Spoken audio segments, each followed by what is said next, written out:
Sveiki! Noriu supažindinti Jūs su tuo, ką Jums tikrai naudinga žinoti apie tuos pagrindinius įvykius, kas įvyko arba dar įvyks šią savaitę Briuselyje ir Kągi.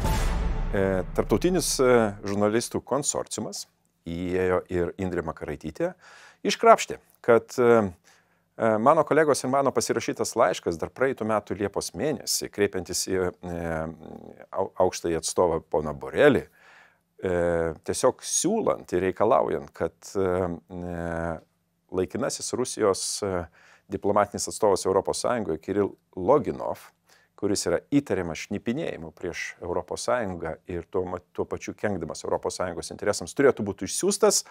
Tada mes gavom atsakymą, kad nėra įrodymų ir Europos institucijos glaudžiai bendradarbiavę su Belgija ir kitom valstybėm šiuo klausimu. Kaip žinia, žinoma, tai yra žvalgybų agentūrų iš nacionalinių valstybių, iš sostinių darbas įrodyti, patvirtinti ir panašiai.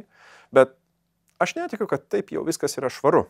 Jo labiau dabar išplaukė nauji duomenys, kad iš tikrųjų jis labai aktyviai veikia ir nebūtinai teisėtai veikia, bet sprendimas nėra priimtas. Kągi, kreipsimės dar kartą.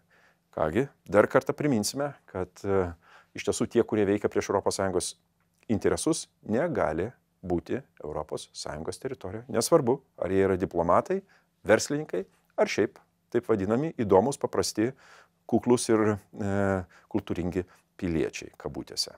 Šią savaitę, 26-27 dienomis, Briuselį vyksta Europos vadovų susitikimas.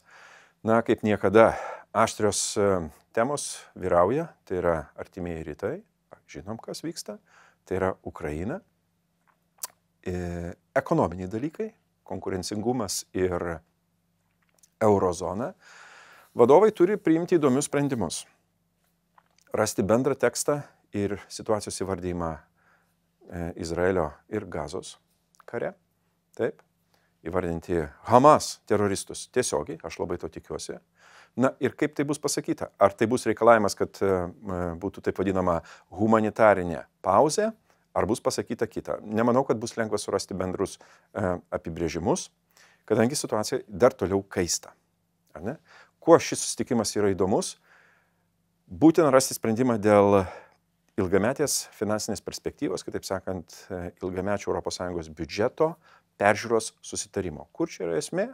Tai yra, kad po šiai valandai Vengrija, tiksliau Orbanas, blokuoja 20 milijardų karinės pagalbos paketą Ukrainai, taip pat ir 500 milijonų finansinė pagalba Ukrainai.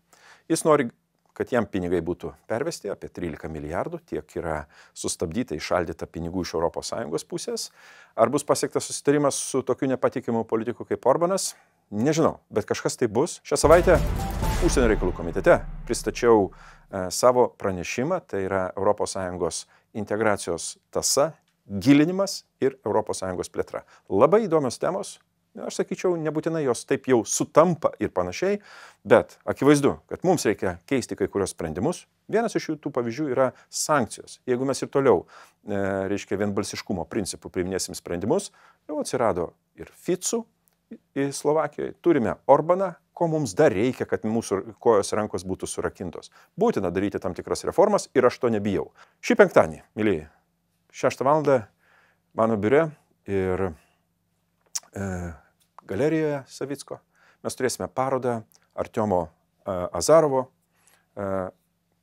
karys, Ukrainos karys, dailininkas, kuris žuvo dar praeitų metų kovo mėnesį gindamas Harkivą. Jo personalinė paroda, jo sesuo dalyvaus, jo bendražygiai kalbės.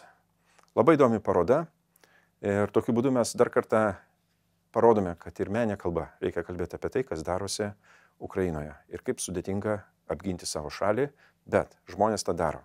Pagerbiant ir Artiomą, ir jo artimuosius, kviečiu užeikite, paroda veiks ir toliau, dar porą savaičių galėsite apsilankyti, tikrai kviečiu. Bus labai įdomu. Tai kągi, iki.